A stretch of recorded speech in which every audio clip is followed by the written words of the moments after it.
So I'm going to talk about nudging and consumer psychology that goes with it. And we all remember this, of course. Whoops. Nudge, nudge. Do you remember that sketch? Yes. Yeah. Yes. Well, do you know who they are? Can you remember their names? Eric it Palin Eric and Terry Jones. Yeah, Eric Idle and Eric Idle and Terry Jones. Terry Jones. Yeah. Eric Idle wrote the sketch. It was, and he's actually in it. He's called Arthur Nudge, and he's what he does is ask questions about his this just random person he's sitting next to in a pub about his romantic relationships, and really it's all about sexual innuendo. You know, nudge, nudge, wink, wink.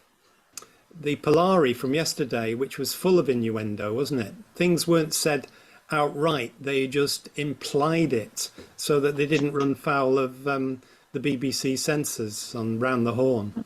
But the nudge theory started with these two guys, Thaler and Sunstein, who talked about nudging and improving decisions about health, wealth, and happiness. And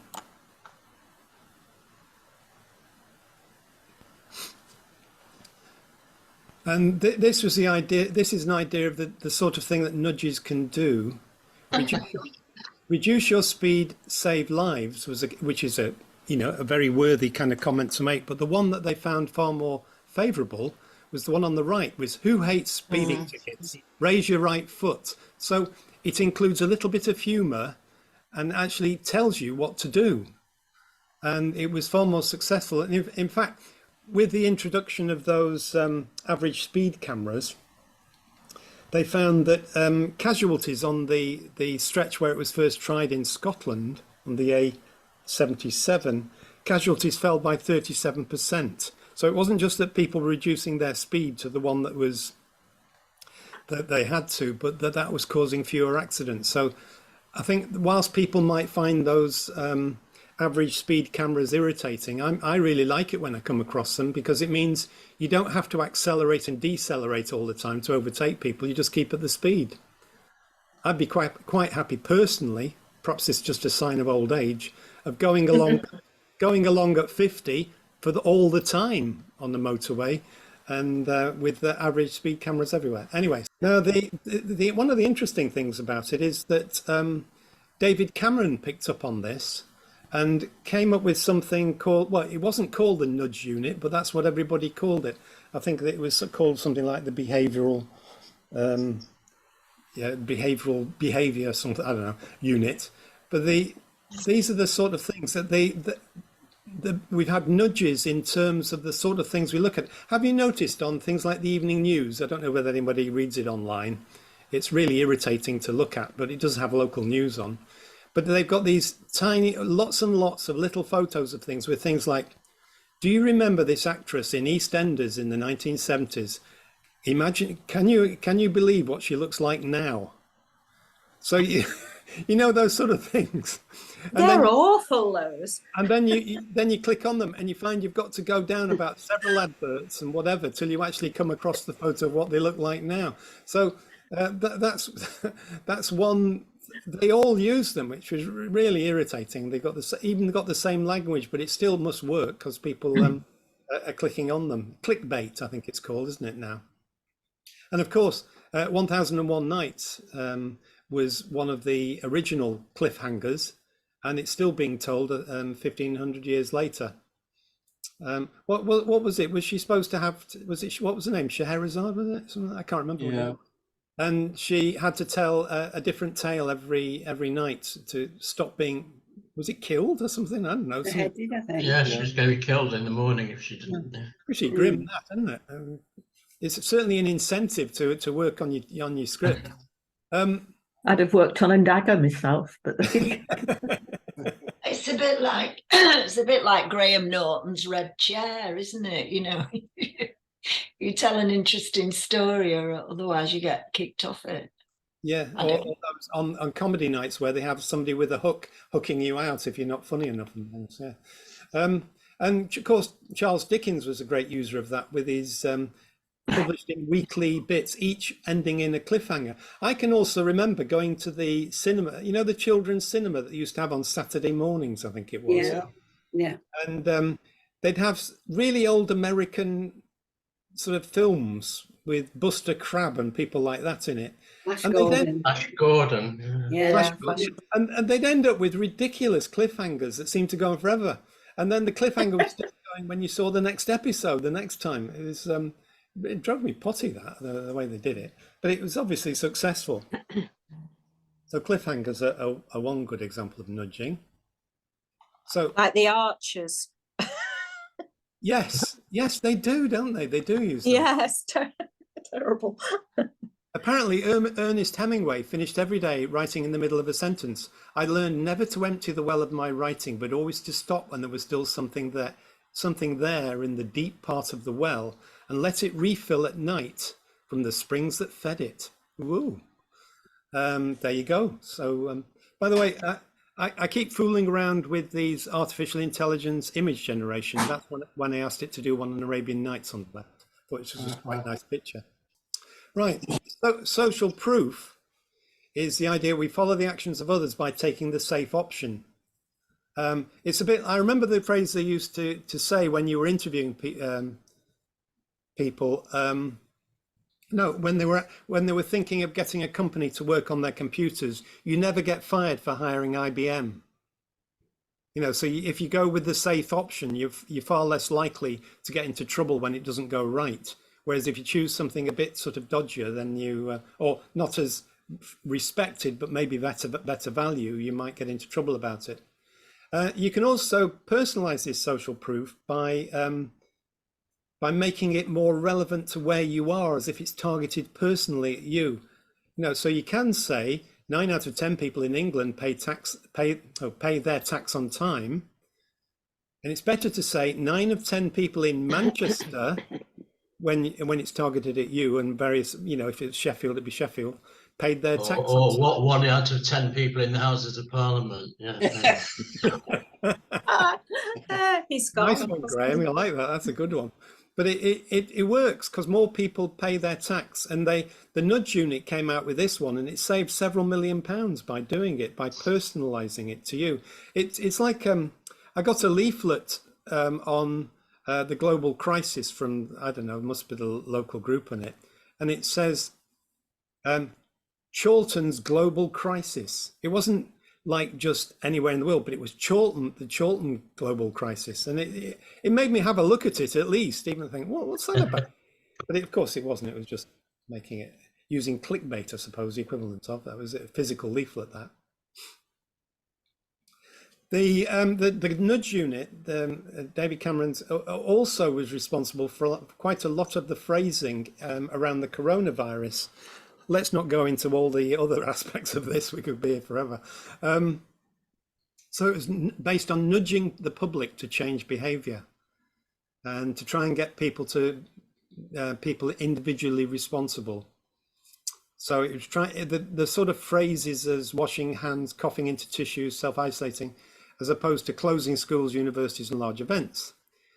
Both medical experts have accused the government of being seduced by behavioural scientists who are running a dangerous experiment in nudge theory. And that, I think, is one of the aspects of nudging, is that it's used all the time for commercial things, for products, to get you to buy them, not for necessarily for the public good. But one very big thing, I don't know if I come on to it next. Oh no, this is a really good example. Again, that's my AI interpretation of the picture of a black housefly on a urinal, but there's also a picture of the one on the left. And it's in the Schiphol airport in Amsterdam. And they've etched the image of a black housefly into each urinal. Now, this applies only to some of us on this on this particular session. Men usually don't pay much attention to where they aim. And they can create a bit of a mess in this type of urinal where, you know, it can splash over, which means it requires quite a lot of mopping up all the time. So, but if they see a target, they'll aim at it. And apparently this was very successful. reduced the amount of cleaning they had to do in the gents' toilets by a long way, because men, they just see what looks like a fly there and they take aim at it. Though I don't know if this is a horrible story from when I was young. I was in a primary school where we had outdoor toilets, and in the open air. The boys' one was in the open air, so it had a wall, and we tried to see whether we could pee over the wall. Been there in school. If you were standing on the other side, it was a bit problematic. So you learned to stay well away from that urinal wall. I think that still goes on, except it's in the boys' toilets indoors, and the bane of caretakers coming moaning, "Will you please tell your boys?" And I remember when my children were little, you could get a sticker to stick in the toilet when you've got little boys, to get them to aim. Oh, so it was like the equivalent of the fly at the yeah. Oh, yeah. Well, there was a sign that my mum put up in the toilet with 3 boys that said, "We aim to please, you aim to please." Would it have been more successful to have etched a little fly into the urinal? Oh, I think so. In recent years, some of the world's biggest companies have discarded depth and detail to debrand. Burger King lost weight, Rolling Stone found a cleaner edge, VW shared its depth and shadow, as did Kia, Pfizer, Nissan, Durex, Intel, Toyota, and a host of other major brands.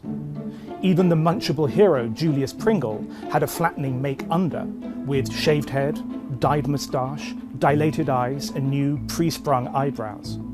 But what prompted this landslide of logo debranding? Several interlocking forces are at work, the most immediate of which is the pressure of mobile-first design. Clients used to ask, "Can you make the logo bigger?" Now the trick is to shrink an entire identity into a tiny digital box. Such pixel pressure usually means returning to the 2D look of old. Of course, this 2D look was more or less the norm until computers took over and design inflation spiraled out of control. Anyone who has overfiltered an Instagram sunset knows the seductive lure of visual excess, and it's a seduction to which the pros are not immune. The ability to round corners, drop shadows, customize gradients, and create complex lighting effects can easily overpower the creative brief, and often does. So many recent debrands represent a return to sobriety after a spasm of software-abetted intoxication. There is also the question of maturity. Many of our biggest brands were born in a spirit of playful innocence that burst forth from their early branding. Take Foursquare, Airbnb, GoDaddy, Google. As these companies grew and the stakes rose, so their logos were obliged to mature, from cartoonish to corporate, flamboyant to flat, wacky to bland, illustrating the power of debranding to professionalize. And then there is fashion. Company graphics are as susceptible to trends as any other design, as we see in the stampede of fashion's little black dress logos, heralded by Yves Saint Laurent in 2012 and followed by Diane von Furstenberg, Calvin Klein, Berluti, Burberry and Balmain. Yet the most intriguing element of the debranded logo is its potential to become a portal. Warner Brothers didn't just strip back its theatrical golden gilt, it unlocked a world of possibility that's increasingly vital to brands that span genres, showcase variety, or offer 31 flavors. For all these reasons, it seems likely that debranding will be with us for a while. But who knows when the pendulum will swing and the trend revert to detail, complexity, and personality. After all, once a critical mass has zagged against the prevailing zig, the margin becomes mainstream, the template flips, and the dance begins afresh. I'm Ben Schott, the branding and advertising columnist for Bloomberg Opinion. That's come from the Nudge Unit was about organ donor. This only came in last year about donating your organs. You know what the change was? You had to opt for it, didn't you? You had to be dead first. Well, I hope that it was always the case, Sandy. It's the fact beforehand you had to, when they wanted an organ from a dead, well, not from the family of a dead person, they had to get permission for it. Yeah. This way around, you have to opt out. It's not an opt-in; it's an opt-out, and that's increased the amount of organ donations. I think, and it only came into effect last year, and I think it's increased it by over 70% in the first year of its operation. So you can say that's for the public good. I think, in some ways, I think I probably agree with that. And that these are the different types of forms they tried out to see which one would be more successful. I thought it was, first of all, I thought it was interesting in itself, but the more I see it, the more it just seems to be like a corporate issue of how you can get people to buy more of your stuff. So I'm kind of a bit interested. But there are positive ways in which it can be used as well, I think. But look, there's an interesting extension to that I noticed, that Shaz watches more the Good Morning Britain, something like that. Yeah. And she showed me one of the bits about the question of folk working up to the age of 68. Yeah. But the words used in this the coverage that the bit had was that people are being forced to work up to 68. Now, if it was the other way around and they start talking about people should be asked if they would like to work up to 68, it puts a completely different complexion on the whole thing. How many people have got those blood pressure things so you can do your own blood pressure? Yeah. My brother had one. Yeah. What about one of those for oxygen levels that you put on your? Yes.